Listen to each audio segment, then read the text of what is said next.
अस्सलाम वालेकुम, my name is Faheem मुराद। उम्मीद करता हूँ कि आप सब खैरियत से होंगे। और आज हमारा टॉपिक है फंक्शन ऑफ ऑपरेटिंग सिस्टम के हवाले से। और ऑपरेटिंग सिस्टम के फंक्शन के हवाले से हम डिस्कस करते हैं कि ऑपरेटिंग सिस्टम के फंक्शन क्या क्या है। चलो हम अपनी वीडियो की तरफ चलते हैं और फंक्शन ऑफ ऑपरेटिंग सिस्टम के हवाले से डिस्कशन करते हैं।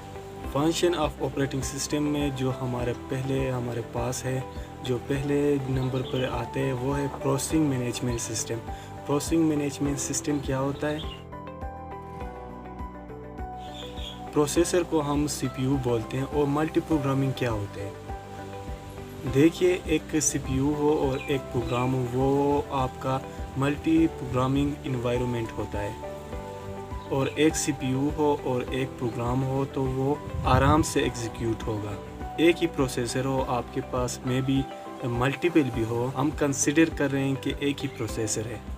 और आपके पास मल्टीपल प्रोग्रामिंग इन्वायरमेंट है तो इस केस में क्या होगा?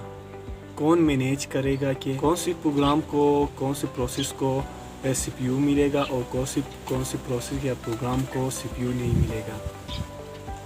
चाहे वो कोई भी प्रोग्राम हो, उनको सीपीयू चाहिए और इसका मैनेजमेंट करना होता है, जो कि कहलाता है आपका प्रोसेसर मैनेजमेंट। और ये मैनेजमेंट आपका ऑपरेटिंग सिस्टम ही करता है। प्रोसेस स्टेट क्या होता है, इसको देखते हैं। जब भी हम एक प्रोसेस को स्टार्ट करते हैं, पीसी में, कंप्यूटर में, लैपटॉप में या मोबाइल में, वो स्टार्ट से एंड तक कौन से प्रोसेस के बीच में से गुज़रता है और स्टार्ट से एंड तक कैसे प्रोसेस होता है और कौन से स्टेट में से पास होता है और कौन सी स्टेटस चेंज करता है, स्टार्ट से एंड तक चलता है। यहाँ पर पहले हम प्राइमरी स्टेट की बात करते हैं। प्राइमरी स्टेट का मतलब होता है जो मैंडेटरी होता है, वो है न्यू, रेडी, रनिंग, टर्मिनेट और ब्लॉक और वेटिंग स्टेट है। इसके अलावा कुछ एडिशनल स्टेट भी है जिसे हम फर्दर डिस्कस करेंगे। सबसे पहले हम स्टार्ट करते हैं न्यू स्टेट से। न्यू स्टेट का मतलब है जब हम किसी प्रोसेस को क्रिएट करते हैं। लेट सपोज आपने एक प्रोग्राम लिखा, प्रोग्राम को लिखकर आपने इसको स्टोर कर दिया, आपने अभी तक इसको रन नहीं किया, वो आपके सेकेंडरी स्टोरेज में, सेकेंडरी मेमोरी में परमानेंटली वो डाल दिया गया है। That is called new state. इससे पहले कोई न्यू प्रोसेस नहीं था और अभी हमने एक नया प्रोसेस को स्टार्ट किया। एक नए स्टेट को हमने क्रिएट करके इसको पॉप कर दिया। पॉप करते ही वो एक्टिव स्टेट में आएगा। एक्टिव स्टेट का मतलब है कि रेडी स्टेट। इसको रेडी स्टेट या रेडी क्यू भी कह सकते हैं। अब वो प्रोसेसर रैम के अंदर आ गया, मतलब फास्टर मेमोरी के अंदर आ गया। इससे पहले ये स्टेबल पड़ा था। जैसे आपने न्यू स्टेट को पॉप कर दिया तो वो रेडी स्टेट में आ गया। अब वो रैम के अंदर पड़ा है। अभी प्रोसेसर करना चाहते हो और मुझे सीपीयू मिले और मैं एग्जीक्यूट हो जाऊं। रेडी स्टेट में जितने भी प्रोसेसर आ गए, इनमें से कुछ को हमने डिस्पैच कर दिया रनिंग स्टेट के अंदर। रनिंग स्टेट का मतलब है कि अभी हमें प्रोसेसर को एग्जीक्यूट कर रहे हैं और इसको सीपीयू प्रोवाइड कर रहे होते हैं। प्रोसेसर अभी भी रैम के अंदर ही है, मगर इसके स्टेटस चेंज हो गया। अभी सीपीयू इसको एग्जीक्यूट करता है और सीपीयू ने इसके ऊपर एग्जीक्यूशन स्टार्ट कर दिया। एक इंस्ट्रक्शन, दो इंस्ट्रक्शन, तीन इंस्ट्रक्शन, चार इंस्ट्रक्शन, इसने सारे के सारे को कंप्लीट कर दिया, मतलब प्रोसेसर टर्मिनेट कर दिया। टर्मिनेट का मतलब होता है कि डी एलोकेशन। टर्मिनेट या डी एलोकेशन का मतलब है कि कंप्लीट हो गया। दूसरा कंसेप्ट इसमें आता है कि सपोज हमने एक रेडी से रनिंग स्टेट में डाला। आपने जो रनिंग स्टेट में जो प्रोसेसर है वो चलते जा रहा था, इतने में एक हाईली प्रोसेसर आ गया और हमने सीपीयू को दे दिया कि सीपीयू इस प्रोसेसर को पहले कर। वेट और ब्लॉक स्टेट भी बहुत इंपॉर्टेंट रखता है जब प्रोसेसर इनपुट आउटपुट की डिमांड करता है which are related to the process management. और इसके बाद कौन सा फंक्शन आता है वो है memory function. Memory management operating system management memory management operating system क्या होता है? जो ऑपरेटिंग सिस्टम है मेन मेमोरी पे प्राइमरी मेमोरी भी बोलते हैं और रैम भी बोलते हैं, तो इसको मैनेज करता है। मैनेजमेंट के अंदर बहुत सारी चीज़ें आ जाती हैं, बहुत सारे फंक्शनैलिटी आ जाती है। वो क्या क्या चीज़ें जो मेन मेमोरी से करता है। हम जब भी किसी नए प्रोग्राम को एग्जीक्यूट करते हैं तो सबसे पहले जो ऑपरेटिंग सिस्टम है इसको मेन मेमोरी में स्टोर करता है। एग्जीक्यूशन के प्रोसेस को हम क्या कहते हैं? प्रोसेस कहते हैं।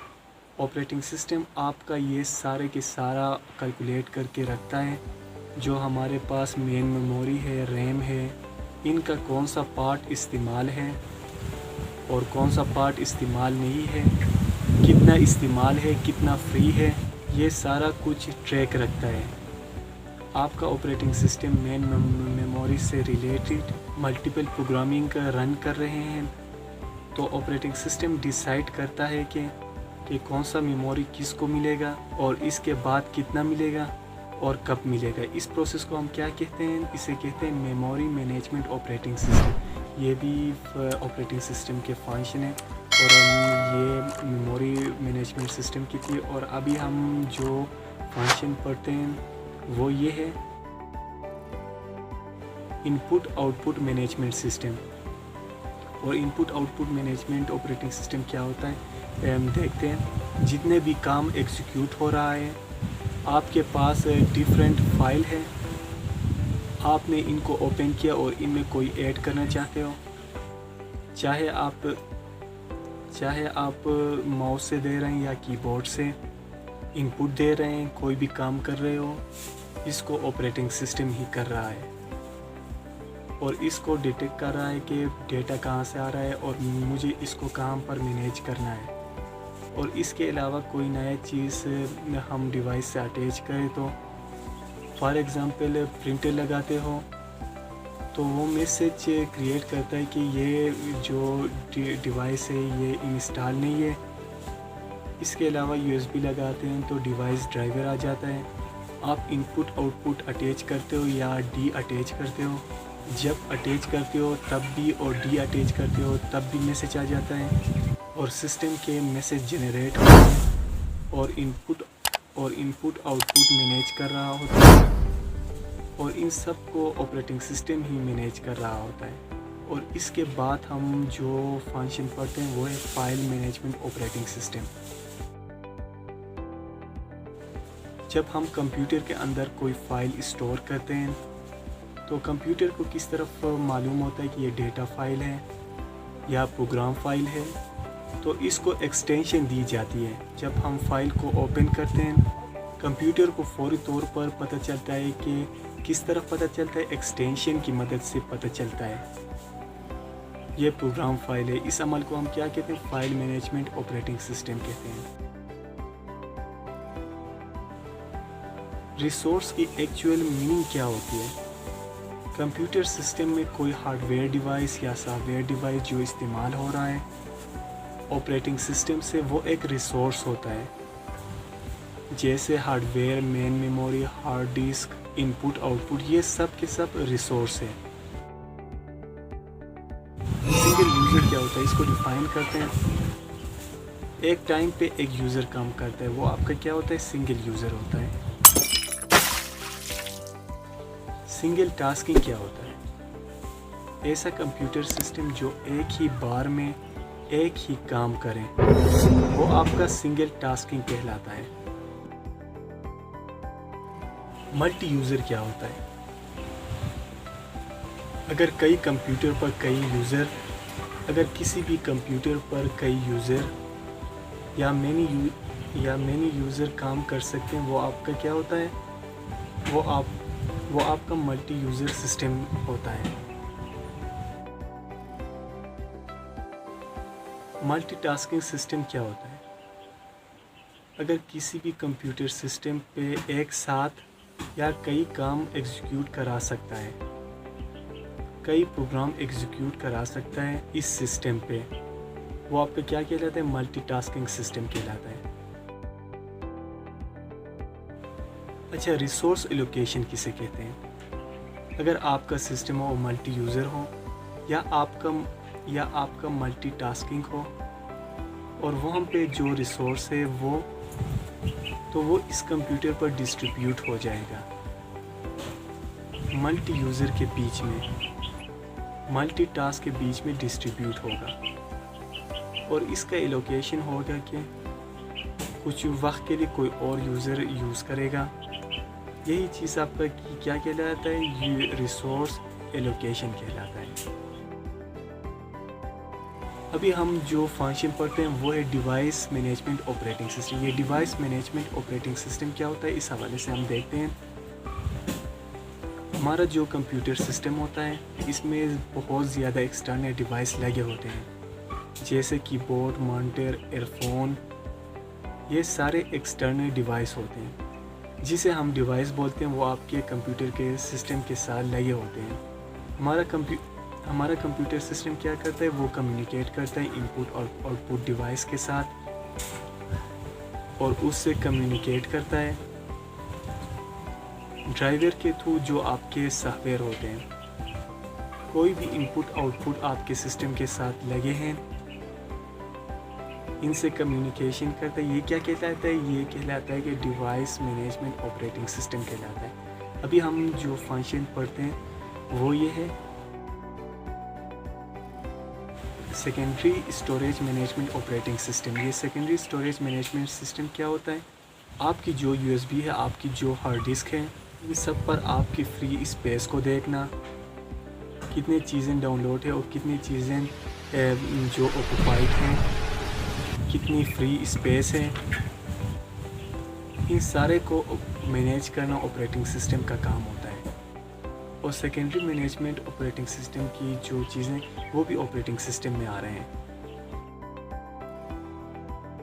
अभी हम जो फंक्शन पढ़ते हैं वो है नेटवर्क मैनेजमेंट ऑपरेटिंग सिस्टम के हवाले से। नेटवर्क मैनेजमेंट ऑपरेटिंग सिस्टम क्या होता है? नेटवर्क मैनेजमेंट ऑपरेटिंग सिस्टम में जो ज़रूरी होता है वो है सर्वर और क्लाइंट की। ये सर्वर क्या होता है? ये बहुत ही इंपॉर्टेंट रोल प्ले करता है कि सर्वर क्या होता है और क्लाइंट क्या होता है। इनका काम ही नेटवर्क मैनेजमेंट ऑपरेटिंग सिस्टम में होता है। ये सर्वर क्या होता है? सर्वर एक कंप्यूटर होता है, बाकी इसके क्लाइंट होते हैं। क्लाइंट को मैनेज करना, इनको ऑपरेट करना और इनको मॉनिटर करना, at the whole network manage करना और इनके रिसोर्स को मैनेज करना, ये सब क्या है? ये ऑपरेटिंग सिस्टम में ही आते हैं। नेटवर्क का जितना भी फॉर्म होता है इसमें ऑपरेटिंग सिस्टम ही क्या कर रहा है? मैनेज कर रहा होता है। प्रोटेक्शन सिस्टम क्या होता है? हम अपने PC को, लैपटॉप को, कंप्यूटर को, कोई भी हमारे पास डिवाइस होता है उनको अनएथोराइज पर्सन से बचाने के लिए पासवर्ड लगा देते हैं। कोई भी चीज़ लगा देते हैं, पासवर्ड लगा देते हैं कि अनएथोराइज पर्सन हमारे PC, कंप्यूटर, लैपटॉप या मोबाइल को एक्सेस न कर सके। इस अमल को हम क्या कहते हैं? प्रोटेक्शन सिस्टम कहते हैं। ये भी ऑपरेटिंग सिस्टम में आता है। कमांड इंटरप्रेटर क्या होता है? ये कमांड इंटरप्रेटर ये भी ऑपरेटिंग सिस्टम के फंक्शन में आता है। बास टाइम कुछ ऐसे यूज़र होते हैं डास इन्वायरमेंट में काम कर रहे होते हैं, इनको टेक्स्ट लिखना ज़्यादा इजी होता है। वो कमांड .exe पर क्लिक करते हैं तो वहाँ पर भी जाकर कमांड दे सकते हैं और अपना काम करवा सकते हैं। और उनके लिए ऑपरेटिंग सिस्टम ये फैसिलिटी प्रोवाइड करता है। इनकी टेक्स्ट बेस जो भी कमांड होती है इनको रीड भी करता है, इनको एग्जीक्यूट भी करता है। ये जो थी ये फंक्शन ऑफ ऑपरेटिंग सिस्टम के हवाले से थी। ये उम्मीद करता हूँ कि ये वीडियो आपको पसंद आई होगी। एक छोटी सी रिक्वेस्ट है कि इस चैनल को सब्सक्राइब करें, लाइक करें, शेयर करें और अपना ख्याल रखें। एक नए इंटरेस्टिंग वीडियो के साथ मिलते हैं, तब तक फ़हीम मुराद को दीजिए इजाज़त। अल्लाह हाफिज़।